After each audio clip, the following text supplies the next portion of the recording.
Assalamualaikum warahmatullahi wabarakatuh. Kepada anak-anakku yang sangat kami sayangi dan sekaligus saya banggakan. Pertama, mari kita bersyukur kepada Allah Subhanahu wa Ta'ala, karena kita pada pagi hari ini diberikan kesehatan jasmani dan rohani. Kita diberikan kesempatan untuk bisa bersama-sama mengkaji tentang pendidikan kewarganegaraan. Mari kita awali pertemuan ini dengan bacaan Bismillahirrahmanirrahim. Kita berharap kepada Allah, mudah-mudahan kita berikan kelancaran dalam menuntut ilmu, diberikan kemudahan untuk memahami setiap materi yang diberikan kepada kita, sehingga materi yang sesungguhnya sulit dengan bacaan bismillah kita berharap nanti akan menjadi mudah. Dan tentu dengan bacaan bismillah ini kita memohon kepada Allah agar ilmu kita bermanfaat di dunia dan akhirat. Kali ini kita akan membicarakan tentang nilai-nilai Pancasila dalam praktek penyelenggaraan negara. Setidaknya ada 2 poin yang akan kita bahas. Pertama adalah nilai Pancasila, kemudian kedua adalah pembagian kekuasaan, dan nanti akan berakhir dengan penugasan. Background Pancasila ini sengaja saya pilih agar kita lebih akrab dengan Pancasila sebagai groundslah, sebagai fundamental norm, sebagai way of life dalam kehidupan berbangsa dan bernegara. Dan Pancasila ini sudah disepakati sebagai ideologi negara. Untuk itu upaya-upaya untuk mengganti Pancasila dengan ideologi lain tetap harus diperjuangkan agar tidak terjadi. Langsung saja agar lebih singkat. Pertama, kita akan membicarakan tentang nilai Pancasila. Setidaknya ada 3 rumusan yang akan kita pahami. Dan sebelum kita ke sana, Anda perlu merenungkan ini adalah gedung di mana para penyelenggara negara itu ada.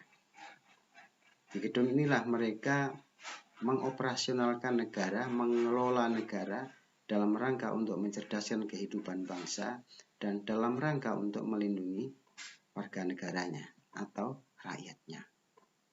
Di gedung inilah para pengelola negara dipilih oleh rakyat dalam rangka untuk memberikan pelayanan kepada negara. Dan apakah mereka mendasarkan kepada nilai-nilai Pancasila? Tentu nanti kita akan mengkaji dengan cerdas, mengkaji dengan kritis. Terlebih dahulu, 3 rumusan masalah yang harus kita pahami adalah apa itu nilai, kemudian apa itu nilai Pancasila, kemudian yang ketiga adalah apa itu praktek penyelenggaraan negara. 3 rumusan masalah ini saling berhubungan.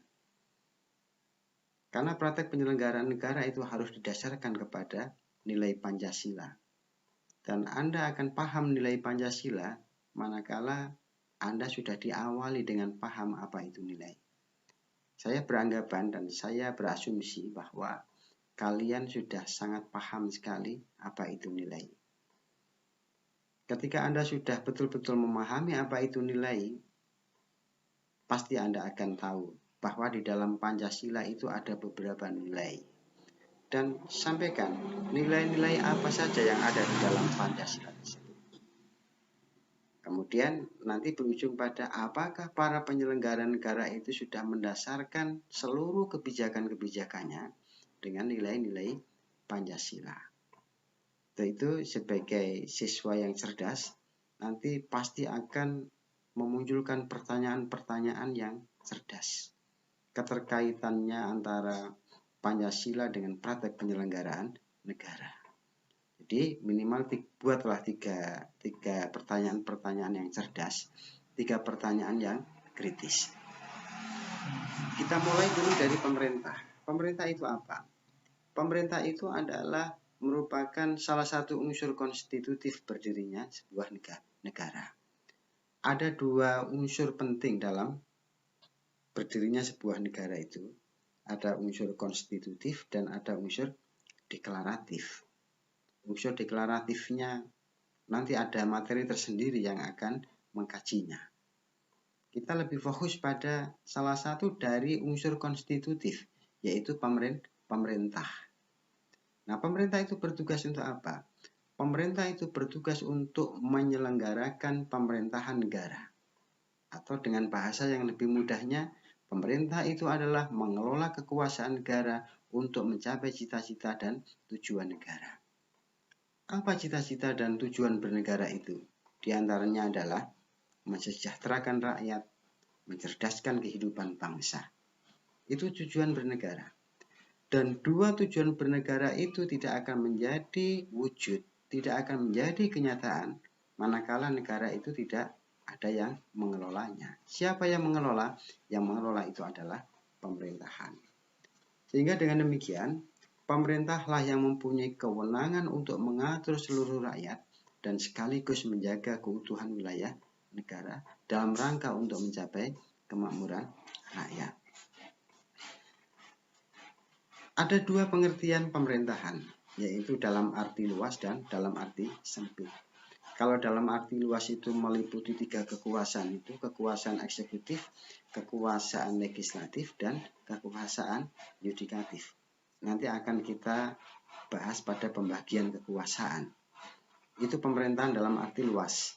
Kemudian dalam arti sempit itu adalah eksekutif, yaitu presiden, wakil presiden, kementerian negara, dan lembaga pemerintahan non-kementerian. Kemudian ada pembagian pemerintahan dalam tingkatan vertikal, yaitu pemerintahan pusat dan pemerintahan daerah. Pemerintahan daerah di Indonesia itu terdiri atas pemerintahan provinsi dan pemerintahan kabupaten. Pemerintahan daerah itu dilaksanakan oleh pemerintahan daerah yang dipimpin oleh kepala daerah dan Dewan Perwakilan Daerah. Nah, ini setidaknya Anda sudah mempunyai gambaran, itulah pemerintahan. Ya, jadi ada pemerintahan dalam arti luas, ada pemerintahan dalam arti sempit. Kalau berdasarkan tingkatan vertikal, ada pemerintahan pusat dan ada pemerintahan daerah. Mereka itulah yang mengelola pemerintahan negara. Nah, dalam mengelola pemerintahan negara itu tidak boleh atas dasar semau-maunya. Tidak boleh atas dasar keinginan kelompok, tidak boleh atas dasar keinginan pribadi, tapi harus atas dasar Pancasila. Jadi kalau ada orang yang dipilih oleh rakyat kemudian mengelola negara, kemudian kebijakan-kebijakannya itu adalah atas dasar kemauan kepentingan kelompok, atas dasar kepentingan pribadi, itulah yang disebut dengan abuse of power atau penyimpangan kekuasaan. Kemudian, poin yang kedua, kita berbicara tentang pembagian kekuasaan. Tapi sebelum kita masuk pada pembagian kekuasaan, terlebih dahulu, saya minta kepada kalian untuk membuat ilustrasi menurut cara berpikir kalian. Apa sih yang disebut dengan kekuasaan dalam arti yang sederhana itu? Jadi buatlah ilustrasi apa yang disebut dengan atau apa yang Anda bayangkan tentang kekuasaan dengan ilustrasi yang sangat sederhana sekali di sekeliling Anda. Karena Anda secara tidak langsung adalah menguasai atas sesuatu. Bapak Anda adalah secara tidak langsung adalah menguasai sesuatu. Bahkan banyak orang yang di sekeliling kita itu adalah disebut dengan penguasa, karena dia menguasai sesuatu. Untuk itu, Anda berilustrasi yang sangat sederhana tentang apa itu kekuasaan. Nah, secara teori, secara konsep, ini ada beberapa pemikir, salah satu diantaranya adalah John Locke. Ya, membagi tiga kekuasaan. Ada kekuasaan legislatif, ada kekuasaan eksekutif, kemudian ada kekuasaan federatif. Oke, lebih saya pertegas. Menurut filosof John Locke, membagi 3 kekuasaan, kekuasaan legislatif, kekuasaan eksekutif, kemudian kekuasaan federatif. Kekuasaan legislatif itu adalah kekuasaan untuk membuat dan membentuk undang-undang. Kalau kekuasaan eksekutif itu adalah kekuasaan untuk melaksanakan undang-undang atau untuk mengeksekusi apa yang tertuang di dalam undang-undang, termasuk kekuasaan untuk mengadili setiap pelanggaran terhadap undang-undang. Kemudian yang ketiga, ada kekuasaan federatif, kekuasaan untuk melaksanakan hubungan luar negeri. Jadi ini menurut pandangan John Locke, John Locke membuat sebuah konsep bahwa kekuasaan negara itu ada 3, kekuasaan legislatif, kekuasaan eksekutif, dan kekuasaan federatif. Berbeda dengan Montesquieu, tetap ada 3 kekuasaan, yaitu kekuasaan legislatif, kekuasaan eksekutif, kekuasaan yudikatif. Kekuasaan legislatif itu adalah sama sebagaimana tadi yang disampaikan oleh John Locke, kekuasaan untuk membuat dan membentuk undang-undang. Yang kedua adalah kekuasaan eksekutif, yaitu kekuasaan untuk melaksanakan undang-undang. Kemudian yang ketiga adalah kekuasaan yudikatif, atau kekuasaan untuk mempertahankan undang-undang, termasuk kekuasaan untuk mengadili setiap pelanggaran terhadap undang-undang. Dari 3 konsep yang dipaparkan oleh atau yang disampaikan oleh John Locke dan Montesquieu tadi, sebetulnya bisa diharmonikan. Jadi pandangan John Locke itu adalah mengawali pandangan Montesquieu.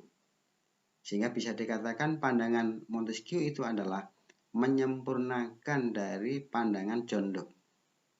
Kekuasaan federatif oleh Montesquieu itu dimasukkan dalam eksekutif. Fungsi mengadili dijadikan kekuasaan yang berdiri sendiri. Kemudian ketiga kekuasaan tersebut dilaksanakan oleh lembaga yang berbeda, yang sifatnya terpisah. Teori Montesquieu inilah yang populer disebut dengan trias politika atau 3 kekuasaan. Jadi pandangan John Locke dan pandangan Montesquieu ini sesungguhnya adalah sebuah pandangan yang saling melengkapi. Apa yang disampaikan oleh Montesquieu itu lebih menyempurnakan dari pandangan John Locke. Cuman perbedaannya, kekuasaan federatif menurut Montesquieu itu adalah bagian dari kekuasaan eksekutif.